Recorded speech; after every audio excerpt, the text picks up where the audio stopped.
Welcome, everyone. I'm going to call this meeting to order at 4 p.m. Adoption of the agenda. That West Elgin Council hereby adopts the special meeting agenda of August 6, 2026 as presented. Move it, please. Councillor Statham, seconded. Councillor Sousa, all in favour? That's carried. She's on now. Disclosure of any pecuniary interest. Seeing none, we go to staff reports, which is Emma Niels. Over to you, please. Thank you, Mr. Mayor. Is the first one regarding the reserve?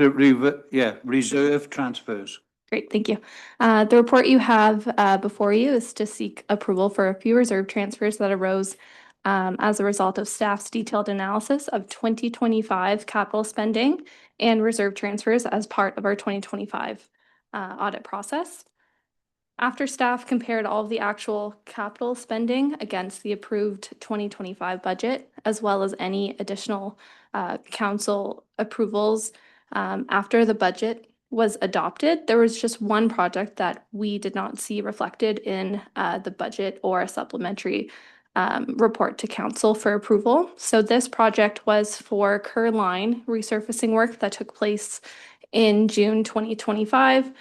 My understanding is that this work did need to take place due to the condition of the road. However, it is unclear why there was no report to council, and the total cost for this work, approximately $61,000. Subsequently, there was a grant that we received to cover part of this for $38,000. Leaving $23,169.07 remaining. I'm recommending that council approve a reserve transfer to be made for this amount from the roads reserve, as this reserve is in line with the nature of the work performed. Finally, as per our procurement policy, I see the treasurer may authorize emergent spending. However, this needs to be justified and reported to the next meeting of council. Staff are committed to adhering to this policy going forward. We've taken steps to increase communication between departments and increase the responsibility of departments for their budgets and quarterly variance analysis. And I believe these measures will help prevent this sort of event in the future, preventing to be missed. So I have this report also outlined some reserve transfers relating to interest. Would you like me to keep going with this or stop for questions on this? Any questions straight off on the first one? Councillor Statham, please. Thank you, Your Worship. I did have a couple points on the Kerr Line resurfacing. So I think if it's cool, we can just do that right away. So I really appreciate staff bringing this report forward. And Emma, I noticed you actually answered some of the questions that I had regarding how we're going to stop this from happening again, because it was a little bit concerning. But I know that discovering issues during your year-end review and correcting them is part of good financial management. And I recognize that you're doing that. Having said that, I think it's important that we separate the accounting perspective from actual governance. So if I understand this correctly, we're being asked to approve this reserve transfer, but my concern is not so much about the reserve transfer itself. It's more about how we got there. The work's already been completed. The municipality's already received a grant to offset a large portion of the cost. And this is funding the balance. I understand that. The report indicates that the resurfacing project wasn't included in the approved capital budget, and there wasn't an approved reserve transfer, and that staff can't determine why council approval wasn't brought forward. I'd just like to understand a little bit better the process that we went through here. So firstly, who authorized the project to proceed if it wasn't part of the approved capital budget? Did it fall within someone's delegated authority? And if so, under what policy or bylaw? I believe our manager of infrastructure and development has a timeline that might be helpful to this conversation. Thanks. Thank you. Through you, Mayor. During the 2025, the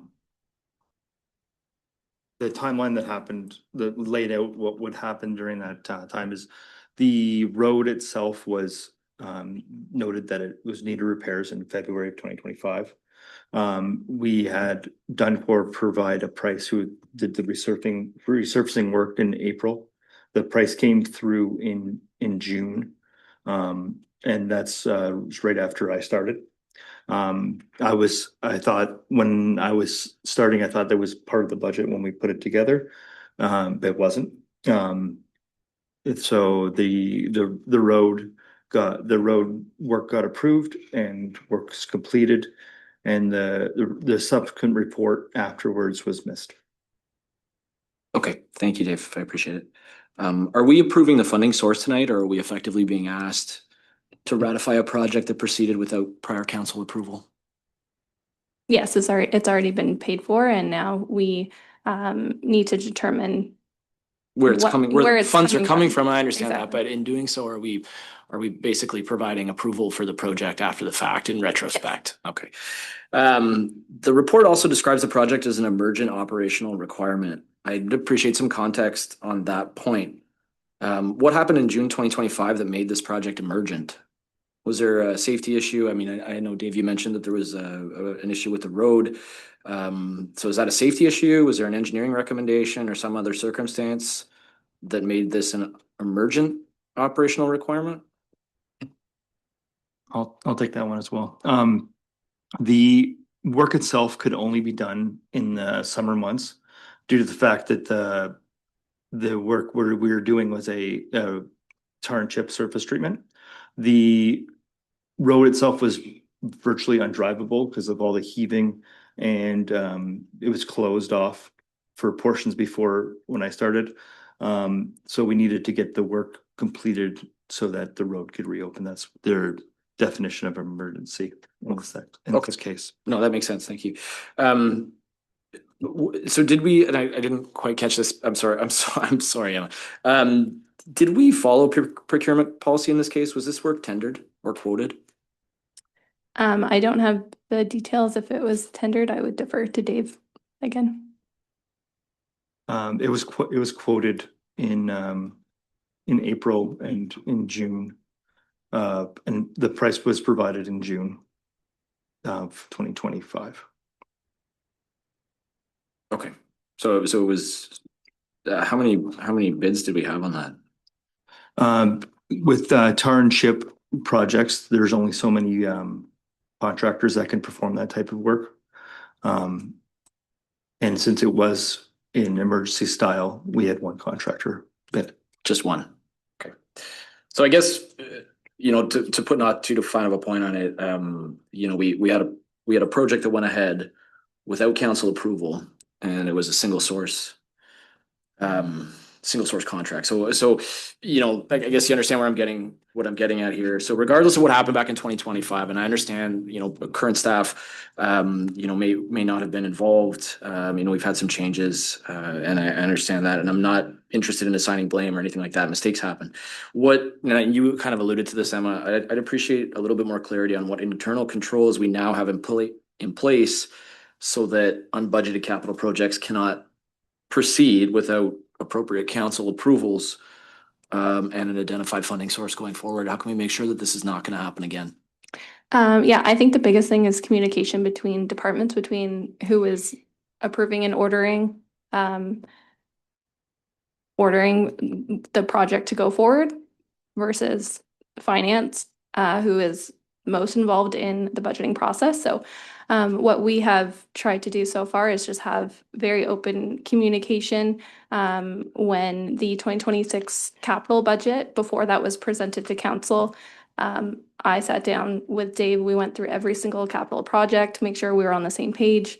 I think department supervisors also know that if there's a capital project going forward, they are to speak with either Robin or I about it to make sure there is a budget for this. And if there is not, then there is a process that we follow to get council approval before going ahead with a project that's not in the budget. And we also are implementing quarterly variance analysis, currently putting that together for our September meeting. This also helps us identify anything that hasn't been caught. It hasn't been anything like that so far, but I think that's another measure that will help us detect something not a year later, but very soon after if that does happen. But I don't foresee that being an issue going forward. Just don't want to see this happen again. Yep. It's not a good look, so that's all I have. Thank you very much. Thank you. Further questions? Councillor Sousa. Thank you, Mr. Mayor. Just a question. Do we have an emergency policy in place? I can answer that. So in our procurement policy, we do have a section 3.10 purchasing in emergencies. In this policy, it describes what an emergency, what the definition of emergency is, and then the process for emergency purchases. It says, where in the opinion of the CAO or designate an emergency occurs, the treasurer may authorize a purchase in excess of the pre-authorized expenditure limit, and any purchase issued under such conditions, together with a source of funding provided by the treasurer, shall be justified and reported to the next meeting of municipal council. So I think in this case, that last part of the process was just not followed, which was the communication and report to the at the next council meeting. Thank you. Further questions? Councillor Statham. Thank you, Mr. Mayor. Again, through you. Just had one other question, and this is sort of a little bit off topic, but I've noticed Kerr line especially where some of that repaving has been done. It's not in great condition. I don't know, maybe if you can speak to, do we have a warranty on that work that was completed? Or does the person that did the company that did the paving, are they able to come back and fix some of that? Because I know it's in pretty rough shape a year later, so. Through your mayor, the township process isn't sometimes the best process to be used. It's not going to be asphalt like. A lot of the problems that can happen with when those roads go in a condition where it's like bad, poor, is due to the base itself. So when the base fails, the road can fail along with it. By doing like further investigations as we go, it's really hard to blame the contractor for the surface work they did when there is issues below the road that are causing the main issues that the road fails on. So, but I'll definitely take a look to see what the road is like. That's the first complaint that I've received about that road in that section. Checking citywide for Kerr Road today when we were going over this exercise, I didn't see any other Kerr Road problems from today. So. Thank you, Dave. Further questions? Seeing none. Pardon? Emma has to proceed with the Yes, rest of I her realise that. presentation. Yeah, will you carry on? Yes. The next one, please.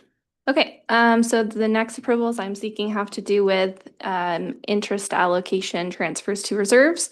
In 2023, the arena facility upgrades reserve, which just for context includes the Craft Hockey Bill funds awarded and the arena dehumidification reserve funds were created. Normally, when these kinds of reserves are created, interest is not allocated to them as per our reserve policy. However, the resolutions to set up these particular reserves specifically stated that interest shall be allocated to them, which causes them to fall into our discretionary reserve fund category where interest should be allocated.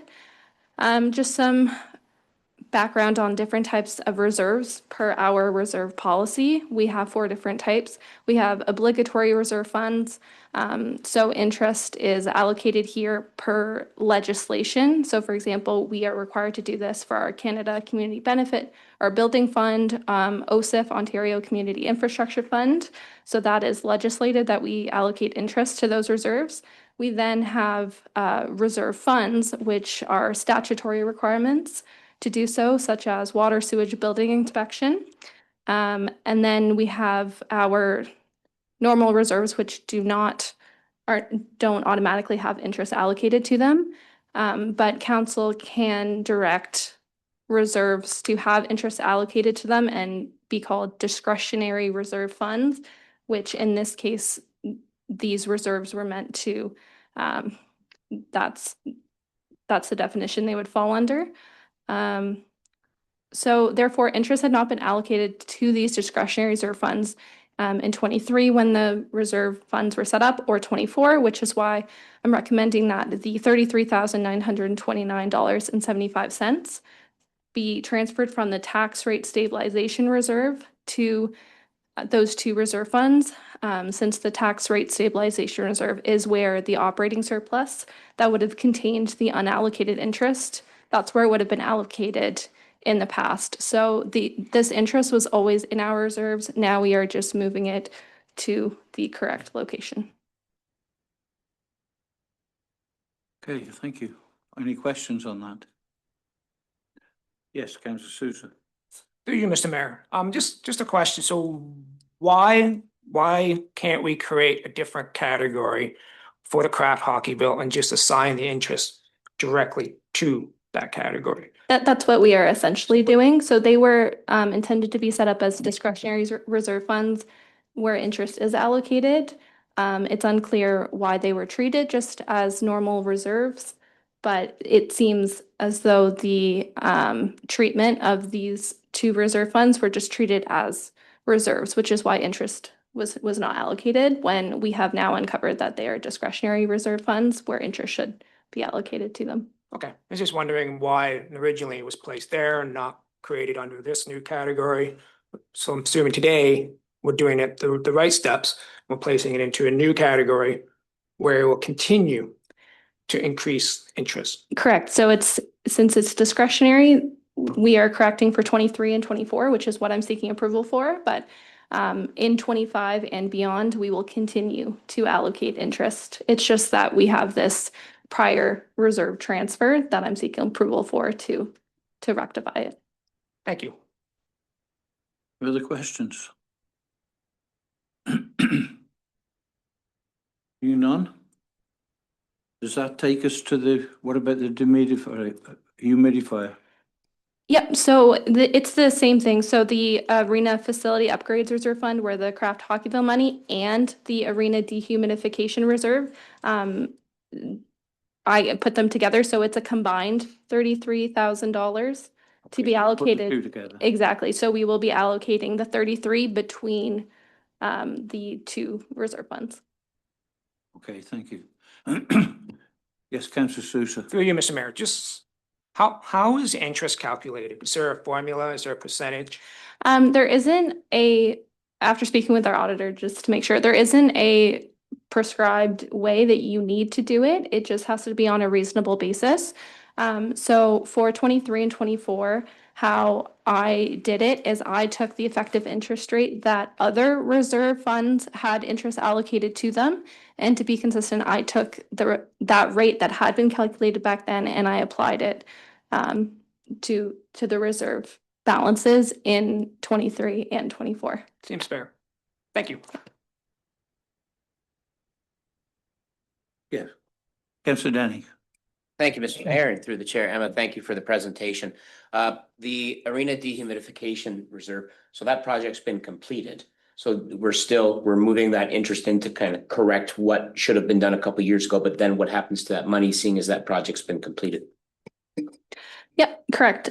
So in the 2026 budget, it was approved that reserve was to be cleared out. So there will now be some funds remaining in that reserve. So at a later date, I will make a recommendation as to what to do with these remaining reserve funds. I think the most likely course of action is so the arena boards, there was not enough money in that account to cover that. So we did have to borrow from the tax rate stabilization reserve. So I believe that this interest allocation should be put back in the future into tax rate stabilization just for our 2025 audited statements. I think this is the best way to rectify it, and then in 26 we will move it to cover that. Thank you. Okay, further questions? Seeing none, could you have the recommendation, please? The recommendation is that West Elgin Council hereby receives the report from Emma Nilsson, Manager of Corporate Services, Treasurer, and that $23,169.07 be authorized to be transferred from the road reserve to fund the Kerr Line resurfacing costs incurred in 2025. And that $24,442.41 be authorized to be transferred from the tax rate stabilization reserve to the arena facility upgrades reserve to account for 2023 and 2024 interest earned. And that $9,487.34 be authorized to be transferred from the tax rate stabilization reserve to the arena dehumidification system reserve to account for 2023 and 2024 interest earned. Move it, please. Councillor Denny, seconded. Councillor Sousa. All in favour? That's carried. Next, we go to 4.2. Support for the MFOA advocating for a permanent doubling of the OCIF. Could you carry on with that, Emma, Yep. please? So this report is seeking approval to endorse the letter that the Municipal Finance Officers Association of Ontario, MFOA, submitted to the Acting Minister of Infrastructure, requesting that the Government of Ontario make permanent the 5-year doubling of the Ontario Community Infrastructure Fund, or OCIF. OCIF has become a critical source of predictable infrastructure funding for small, rural, and northern municipalities. For municipalities such as West Elgin, OCIF funding plays an essential role in maintaining and rehabilitating core assets while helping to manage the burden on local property taxpayers.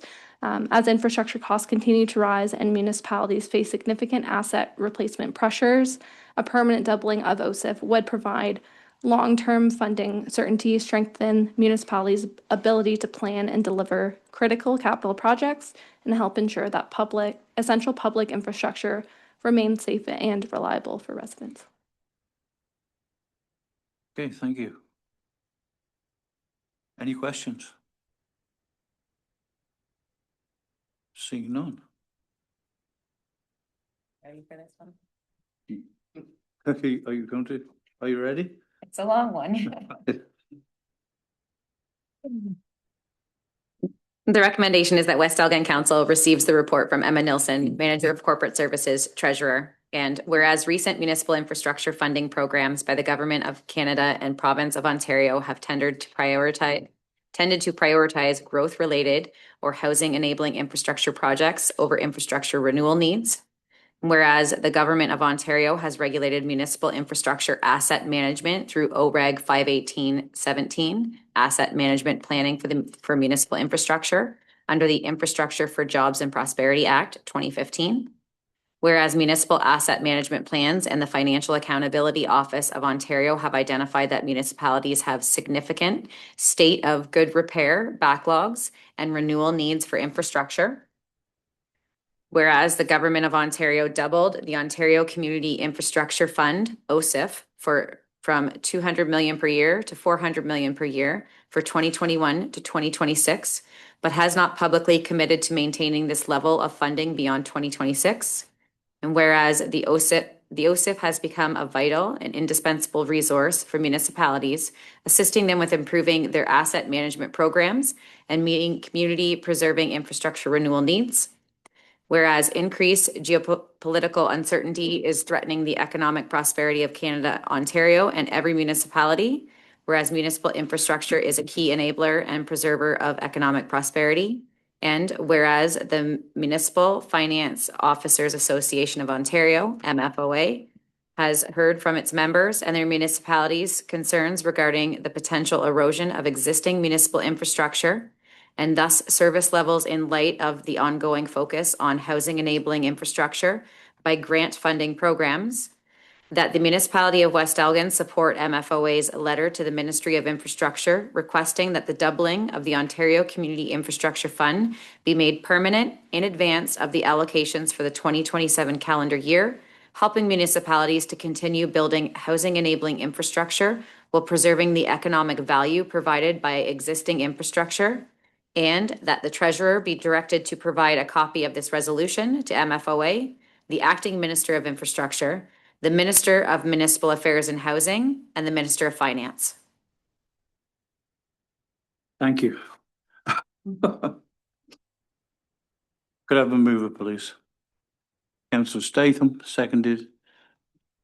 Deputy Mayor Tellier, all in favour? That's carried.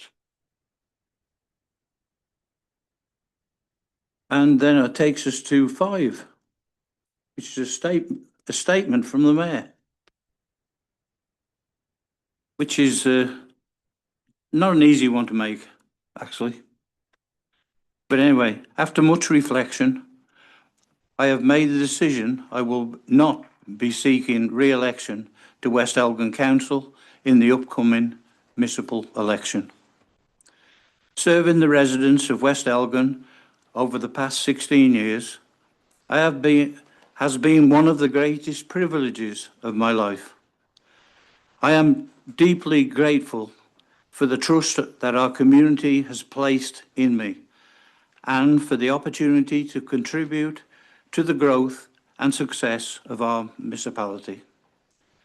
I would like to sincerely thank the residents, my fellow members of council, municipal staff, and most importantly, my family, for their unwavering support throughout this journey.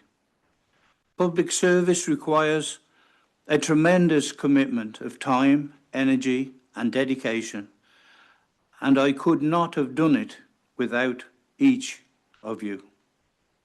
Together, we have accomplished a great deal. While I am proud of the progress we have made and the positive direction West Elgin continues to take, I also recognise that there is always more work to be done. Every community has opportunities to grow and improve, and I am confident that the next council will continue to build on the strong foundation that has been established. It has been an honour to serve this community for the past 16 years. I leave with immense pride in what we have achieved together and with the optimism for West Elgin's future. Thank you for allowing me the privilege of serving you. Thank you.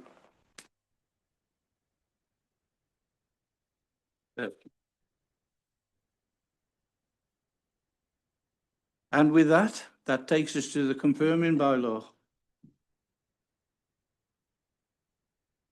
That bylaw 2026-47, being a bylaw to confirm the proceedings of the special meeting of council held on August 6, 2026, be read a first, second, third, and final time. Move it, please. Councillor Sousa. Seconded, Deputy Mayor Tellier. All in favour? That's carried. And that takes us to adjournment. That the council of the municipality of West Elgin hereby adjourn the special meeting of council at 4:29 p.m. to meet again at 4:00 p.m. on Thursday, August 13th, 2026, or at the call of the chair. Move it, please. Councillor Sousa. Seconded, Deputy Mayor Tellier. All in favour? That's carried. Thank you very much and good night.